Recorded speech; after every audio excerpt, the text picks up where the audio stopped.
Ketika ada pilihan pemenang karya arsitektural Istana Negara di calon ibu kota baru diumumkan, saya ilfil. Maaf ya, asli saya hilang feeling. Ilfil bukan pematung atau perupa yang karyanya luar biasa tersebut yang membuat saya ilfil, namun lebih karena keilmuan arsitektural ruang, bangunan tata kota yang bablas gak berkarakter itu yang saya lebih melihatnya tidak keren. Mungkin ilmu saya rendah, jauh lebih rendah dari si pemilih yang memenangkan karya perupa legendaris tersebut. Tapi dalam hati saya berkata, toh nanti kalau New Mind menjabat, ibu kota baru gak akan jadi kenyataan dan pindah ke Penajam tersebut.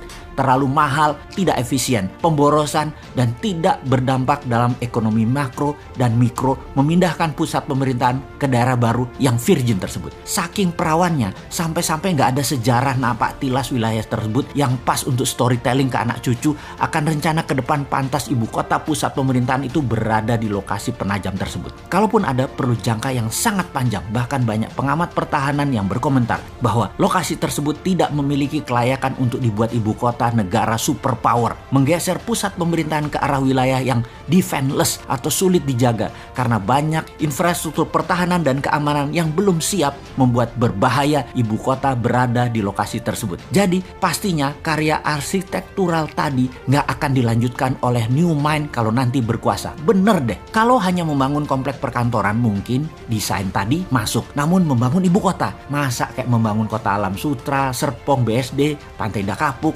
gitu sih modelnya. Membangun pusat pemerintahan itu membangun Wakandanya Black Panther. Sekali lagi, Black Panther ya, bukan Blackpink. Bener deh, kalau New Mind pusat pemerintahan tetap di utara Jakarta, bekas tanah reklamasi. Sekalian buat benteng laut utara Jakarta. 5.000 hektar itu New Wakanda. Full teknologi, full digital, paperless, kontrol satelit, telekomunikasi jalur baru, e-rupiah, digital aset, dan banyak lagi ke depannya yang dunia pemerintahan butuhkan. The real e-government. Masa membangun ibu kota di abad 21 kayak membangun properti perumahan gitu sih? Hanya casing doang.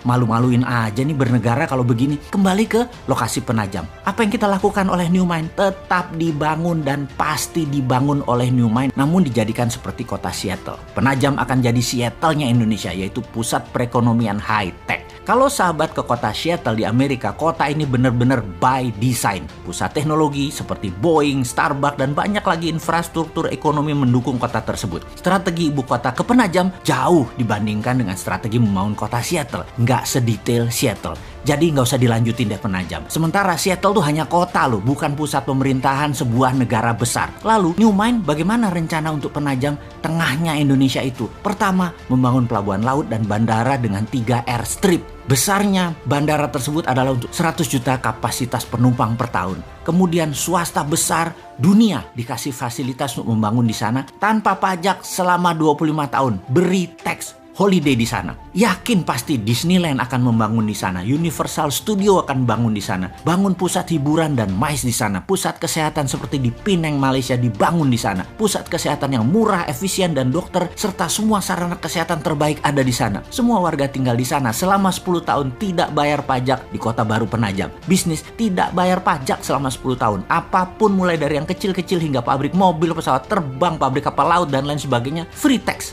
Berlaku e-rupiah di Penajam dan pendanaan lewat SWF e-rupiah printing money di Penajam. 2.000 triliun dibanjiri di Penajam dengan e-rupiah setiap tahunnya selama 15 tahun ke depan. Yakin pasti 2 juta populasi akan pindah dalam 5 tahun ini dan 10 juta populasi akan ada di 25 tahun dari sekarang. Indonesia di tahun 2045, Penajam adalah darlingnya Indonesia. Kemudian pusat pemerintahan di Pulau Reklamasi yang sekaligus membangun Great Giant Wall, dam laut untuk menahan banjir Jakarta serta pertahanan laut utara pusat pemerintahan tersebut. Di sana adalah e-government pertama di dunia dan e-rupiah pendanaannya. Aduh, jadi kangen masa depan.